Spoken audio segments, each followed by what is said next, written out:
Hello, this is a non-review of The Inconvenient Indian by Thomas King, which, despite having a sample on my ebook, I actually listened to on audiobook, and this is my non-review, basically for myself. So yeah, it is The Inconvenient Indian, a uh, a curious account of Native peoples in North America, and as King says at the start, it's not a history book. He's not a historian.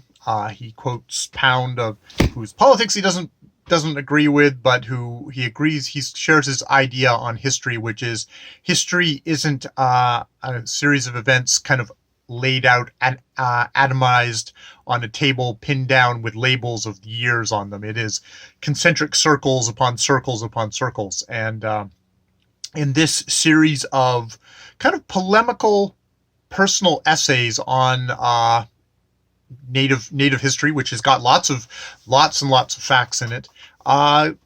King kind of lays out his kind of his account of this is a curious account of Native peoples in North America. Um, it's a really hard book to listen to. A part of it is it's just an it is a litany. It's a very entertaining litany, but I would get from the beginning to the end of a chapter, I would sort of lose my thread, and I don't know if that's a part of that is just sort of the audiobook format. Part of that might just be that I am somebody who's used to history where we kind of try and do things in chronological order. I mean, he's definitely shaping things towards his kind of covering issues. I mean, the one handy thing of looking at it here is, we get chapter 1, Forget Columbus, which is sort of about kind of the bullshit histories that get put forward. Number 2 is the end of the trail. Basically the, hey, oh, sad, dying natives, they're just going to die off. Oh, too bad, too bad. Number 3, too heavy to lift. Number 4, one name to rule them all. Basically the categorization of native peoples, all this diverse culture into one name to rule them all, one name to bind them. Is J.R.R. Tolkien fan. Number 3, we are sorry. It's like all these apologies that Native peoples are given without really particularly much else. No actual, we're going to come to terms. We're going to honor agreements. We're going to, figure out something other than a highly racist Indian Act in Canada and the American system to continue to fuck you over as we're saying we're sorry. Number 6, like cowboys and Indians. There's definitely a lot of stuff in here about kind of the pop culture. That's basically how a lot of North Americans know Native peoples is through their depiction on film and TV and stuff like that. And, how kind of nonsensical that is, which I think we can all take that. Don't get your history from. It's funny. We always say don't get your history from movies and television shows, but we can't help but get influenced by it, and it becomes the myth that becomes stronger than any facts that there might be around. Number 7 is like, why don't forget about it? Why don't you guys just forget about all this? Like, let's just pretend everything. He engages in an exercise of like, let's just pretend that everything that happened before 19, I think it's 85 or 87, never happened. And then he litanies all the horrible crap that's happened between 87 and 2012 when the book was published. Number 8, well, what do you guys want anyways? And it's like, well, it's kind of nonsensical to ask a giant, vast, diverse people who've all got different concerns, different nations, what they want. And number 9, as long as the grass is green, which is sort of that kind of empty promise that was not actually put in treaties, but was verbally said to Native peoples who probably had a very strong oral tradition and actually thought that this might actually mean something, and it didn't. It didn't.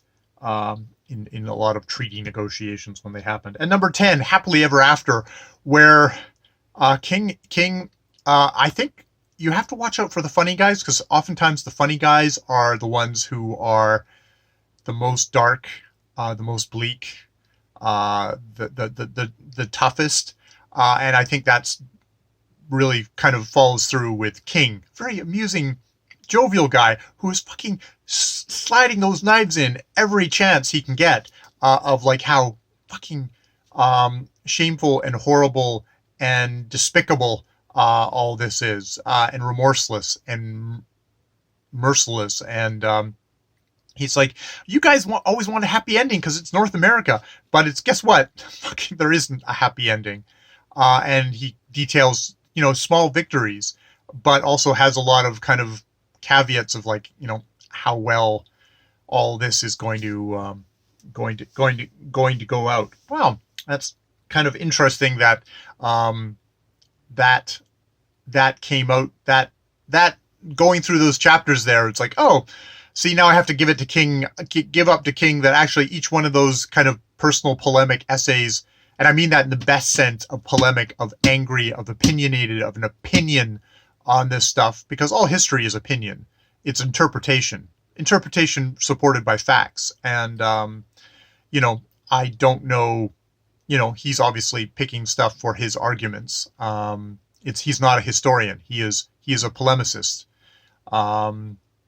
It was a book that rightly disturbed me and depressed me. And I guess to put it that way, I guess I'd have to say it's a success, because if I'd come out of this book going, things are going to be okay, it's not that bad, it would have been a fucking horrible book that you should have fucking burned.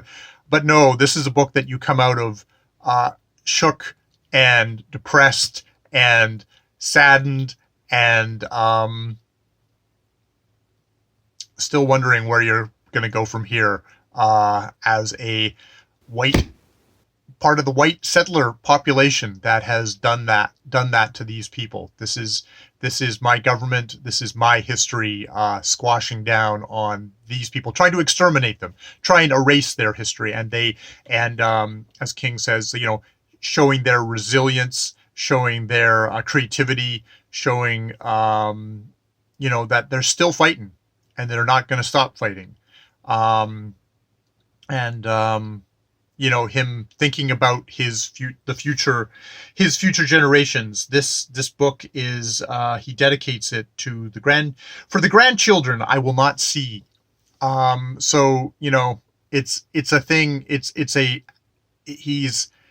funny for a guy who doesn't want to atomize stuff. He's pinned all this stuff down on the table for us, driven in those pins, to try and make a clear-eyed, cold kind of look at what's happened, and to highlight the pain with humor, in a way that makes keeps you awake through the entire procedure.